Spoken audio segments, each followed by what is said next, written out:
Sir, जो किसान का बिल पास हुआ, लाख विरोध के बावजूद, कृषि मंत्री जी ने कहा कि कांग्रेस शुरू से किसानों का विरोधी है।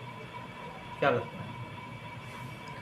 ये कल जो बिल पास हुआ है संसद में, वो किसानों के हक में ऐतिहासिक कदम है।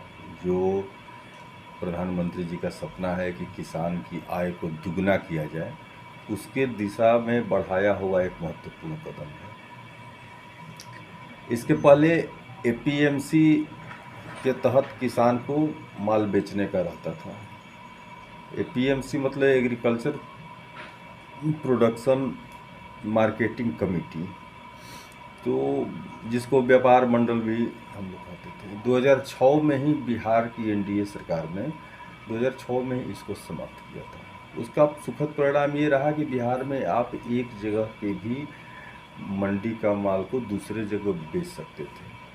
नहीं तो उसके पहले ये था कि आप जिस एरिया में प्रोडक्शन करते हैं, आपको उसी एरिया के में ही बेचना है। अगर है तो फिर व्यापार मंडल को दीजिए, उसके माध्यम से बिकेगा। लेकिन बिहार के बाहर ये व्यवस्था नहीं थी। अब केंद्र सरकार ने ये दो बिल लाया, एक farmer produce trade and commerce bill करके, दूसरा लाया farmers empowerment and protection bill करके। इसके तहत ये है कि आज हम बक्सर में हैं, ब्रह्मपुर में हैं, हमारे यहाँ का जो प्रोडक्शन है वो देश के किसी कोना में हम अब सीधे बेच सकते हैं। अब देखिए इससे अंतर क्या पड़ेगा। हम अगर अपने यहाँ का ही विषय उठाते हैं तो हमारे यहाँ का टमाटर अगर 15 रुपये किलो बिकता है यहाँ पर, और वहीं टमाटर आपको 80 रुपये किलो दिल्ली में बिक रहा है, तो ये 65 रुपये का बिचौलिया मार्केटिंग है, और सीधे किसान जाकर के वहाँ नहीं बेच सकता। अब इसके बाद जब ये बिल एक्ट में आ जाएगा तो आप यहाँ का सीधे मार्केटिंग वहाँ से बात करके आप बेच सकते हैं।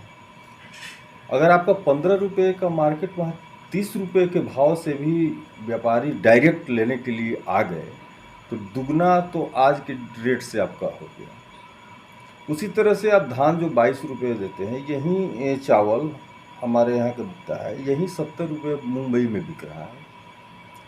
अगर हमारा 50 रुपये भी डायरेक्ट यहाँ से उठने लगा तो दुगना से भी ज़्यादा का इनकम हो जाएगा। तो किसानों की समृद्धि आएगी, खुशहाली आएगी, और जो अन्नदाता है, अन्न उपजाता है, उसी को वाजिब हक नहीं मिल पाता था। अब इस बिल के बाद हक मिलेगा। दूसरा फ़ायदा ये है कि आप सभी को 2 बीघा एवरेज 90% लोगों के पास ज़मीन मैक्सिमम है। उससे क्या है कि आप प्रोडक्शन और चाहे तो लार्ज स्केल पे नहीं हो पाता था। अब इसमें एक कमेटी बन गई, संस्था सहकारी समिति बन गई, ग्रुप फार्मिंग की बात हो गई। तो आप अगर 50 आदमी मिलकर के करें और 50 दूनी 100 बीघा में कोई आप लार्ज स्केल पे कोई प्रोडक्शन कृषि का करते हैं, तो आपका कॉन्ट्रैक्ट एग्रीमेंट हो जाएगा किसानी से, और जो बड़े कंपनी हैं, ये व्यापारी हैं, सीधे आएंगे ऑन स्पॉट वहाँ पे अच्छी कीमत पर आपका माल ले लेंगे, क्योंकि उसको एक जगह ये उपलब्ध आएगा। तो अब आपको बाहर जाने की ज़रूरत नहीं रहेगी। लोग आपके पास, कंपनियां आपके पास, व्यापारी आपके पास, आपके दरवाजे तक आएंगे और आपको अच्छी कीमत पे मिलेगा। ये दूसरा पहलू जो है ये, तो यह एक ऐतिहासिक कदम है, और इससे खुशहाली और समृद्धि आने वाले 1 साल के अंदर में किसानों में दिखने लगेगा। सर, बिहार में विधानसभा चुनाव है जी, और खास तौर पर जिस प्रकार से मोदी जी लगातार बिहार में सौगात दे रहे हैं, क्या ये इसे नहीं लगता कि ये चुनावी? नहीं, आप इसको दूसरे अर्थ में लिखिए। माननीय प्रधानमंत्री ने 4 साल पहले भी जो बिहार को पैकेज की घोषणा किए थे, उस पैकेज के पार्ट के रूप में ही सारा चीज़ आ रहा है। और सौगात तो है ही, लेकिन ये सौगात नहीं, ये हमारा कर्तव्य है। और कर्तव्य जो पहले से हमने वादा किया है बिहार को विकसित बिहार बनाने के लिए, भारतीय जनता पार्टी और एनडीए की सरकार ने जो वादा किया है, उस वादा को प्रधानमंत्री नरेंद्र मोदी जी पूरा कर रहे हैं। और अभी आने वाले समय में और भी जन आकांक्षाएँ या जो रहेगा उसको पूरा होगी। मैनिफेस्टो संकलन के लिए भी पार्टी ने तय किया है कि और भी कहाँ कहाँ पर क्या समस्या है और उसमें क्या मांग होनी चाहिए, इसको लेकर के भारतीय जनता पार्टी ने आज सर्कुलेट भी नंबर किया गया है, व्हाट्सएप नंबर दिया गया है, टोल फ्री नंबर दिया गया है कि आप इस पर कोई भी लगता हो कि ये विषय और विकास के लिए आना चाहिए तो पब्लिक, जनरल पब्लिक भी सुझाव उस पर दे सकती है। और इस चीज़ को भी आने वाले समय में एनडीए की सरकार बनती है तो उसे पूरा करने का प्रयास होगा। सर, पिछले दिन आपने बोला था ब्रह्मपुर के लिए जो बाबा ब्रह्मेश्वरनाथ की मंदिर है और उस जगह का पर्यटक रूप में दिया जाएगा। जी, ब्रह्मेश्वरनाथ हमारे इस इलाके के सबसे बड़ा मंदिर और जहाँ की सैकड़ों लोग प्रतिदिन, हजारों लोग प्रतिदिन दर्शन करने आते हैं। वहाँ का जो पोखरा है उसकी पानी की एक बड़ी समस्या है। पहले उस पर काम हुआ था और जो निकासी होता था वो अतिक्रमण में है। फंड भी कुछ आया है, कुछ काम भी हुआ है, लेकिन रुका हुआ है।